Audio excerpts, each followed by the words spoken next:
Hi everybody, welcome back to my channel. This is Big D. Glad you could join me again for another Dolphins look at our Dolphins. And today we're going to be looking at the schedule. And not going to spend a lot of time on every game, but I would like to go over the schedule with you guys. Let you know my thoughts, and let you know what I think is going to be our final record. I think this is going to be a very special year. I think there's a lot to prove. I think that the culture has completely changed with our new coach. You can see it already in the players, and so I'm really anxious to dive into this schedule. At the end, leave your comments below. Let me know what you think, if you agree, disagree. And what I want to do is at the end do a tally and see what I think that our final record is going to be. So make sure you stay until the end. And again, leave some comments below. If you haven't subscribed to the channel, subscribe. Our last video was the most successful one we've done yet in terms of views and comments and just interaction. So thank you for that. And with that said, let's dive into our 2022 Miami Dolphins schedule. Again, we open at home versus the Patriots. I have the schedule up on my board here. They open up against the Patriots on the 11th of September at 1 o'clock p.m. at home. I feel I'm going to mark this down as a win. I feel like the hype around the first game is going to be just too much, and Mac Jones, I could do a whole video on that. I think Tua is just going to come out looking like an all-star. I think McDaniel's going to put him in perfect position along with the other weapons that we picked up, notably Tyreek Hill. I don't think the Patriots have anybody on defense that can stop our weapons, so I'm marking that down as a win. The second game, and I noticed when the schedule came out, I saw this, and immediately you kind of get that pit in your stomach, because we've never really fared well against this team. We got the Baltimore Ravens, week 2. My first inclination was to say this was going to be a definite loss. But you know what? We handled this team last year pretty well with not anywhere near the amount of talent. So I'm going to mark this down as a win. I think we're going to be 2-0 going into this next game against Buffalo, which is at home, it looks like. Yeah, the green ones are at home. We're up against Buffalo, and I think that it's hard to predict the win for this team against Buffalo because we haven't done anything yet to prove we can beat them. But I'm going to take the Dolphins at home in a squeaker, and that's gonna get us to 3-0.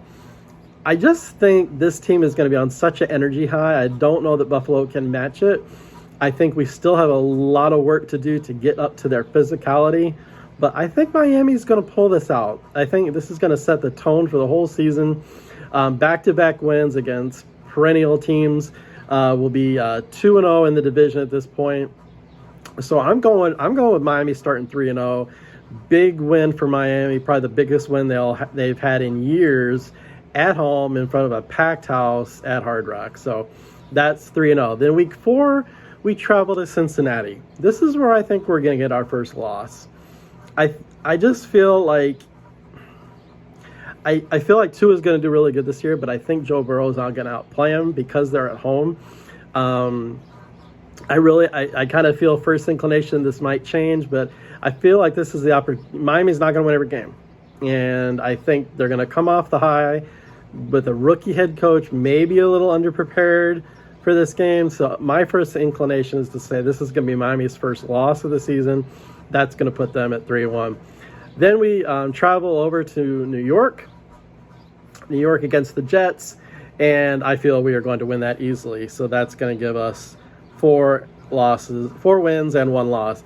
And you know what? I don't know what the Jets fans are thinking. There's hope, there's pride, and then there's just mental illness. And no offense, but the Jets are saying stuff like they're going to win the division, they're going to go to the Super. Just stop. All right. Then we are at 4-1. Then we're going to be, looks like at home against the Vikings. This is an interesting matchup. I'm going to say we win this one. I think we're going to be 5-1 at this point. I say we're going to match up pretty well against the Vikings. We're going to go 5-1. Steelers, I think this is an opportunity for our first home loss.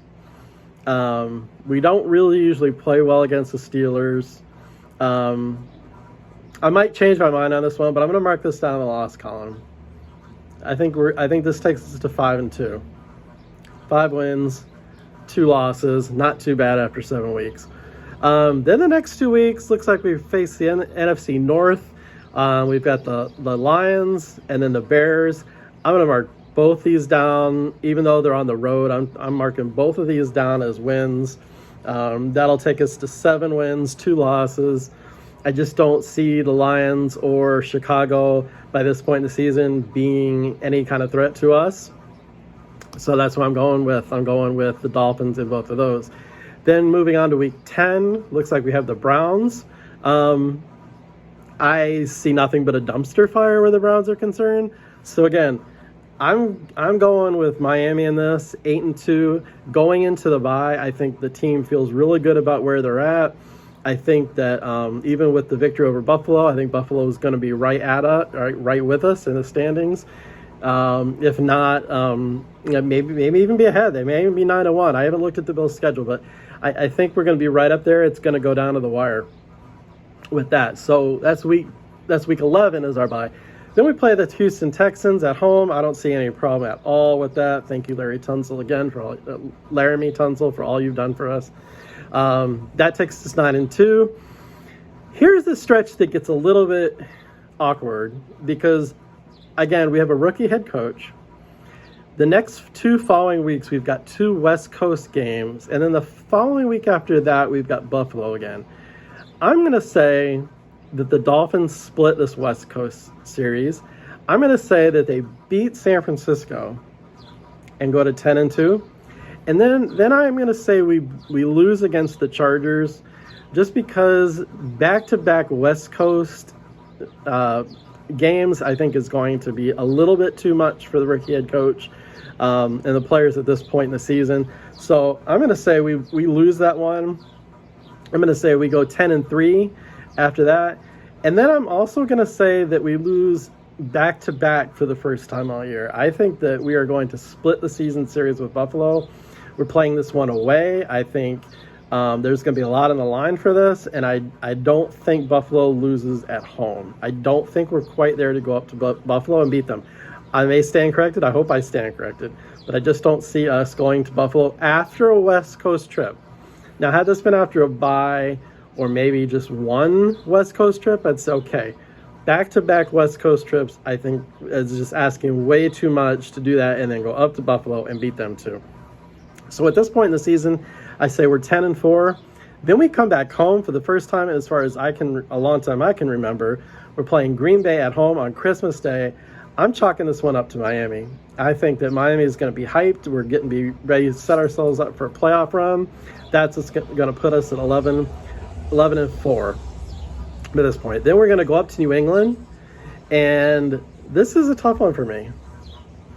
This is a tough one for me because it's really hard to beat New England in New England. However, we've had pretty good success, and I think this team is different. So I'm going to give this one to Miami. I'm going to say we're going to be 12-4 going into the last week of the season. And with the last week of the season, we've got the Jets. I have no doubt, unless there's some sort of catastrophe that happens, that the Miami Dolphins will close out the season on the road in fashion, beating the New York Jets handily, and wind up with a record of 13-4, which includes all 17 games. I think if my early prediction pans out, I think that the Miami Dolphins will be your AFC East champions. I think that because of the split in the series, here's the thing. If Miami doesn't split the series with Buffalo, the only shot we've got at the playoffs is the wild card. We're not going to win the division if we lose both with Buffalo. We have to at least split the series with Buffalo to have any shot. I think we do. I think we win the first one at home. I think we lose the second one on the road because of the reasons that I explained. So I think we wind up 13-4. I think we win the division. After that, it gets real hazy, and I'm not even going to try to predict. So my final prediction after these games is Miami 13 wins, 4 losses. Tua gets comeback player of the year. I think that Tyreek Hill is going to get offensive player of the year. And I think that Mike McDaniel is going to get head coach of the year after what he's going to do with this team. So that's how I feel. That's where we're at. Again, I think we wind up 13-4. maybe 12-5, depending on how some of these games go and how injuries go. What do you think? I don't think I'm being too optimistic. I think that the Dolphins are for real now. I think they've got a real head coach. I think there will be some bumps, especially on that West Coast trip. But let me know how you feel. Let me know if you think that I'm just full of crap and I'm just an eternal optimist, or that you agree, disagree. What are your thoughts on the 2022 Miami Dolphins season? With that, I thank you for joining me. Again, love to hear from you. Don't forget to hit the subscribe button, and we'll talk to you next time. Finsup and peace out.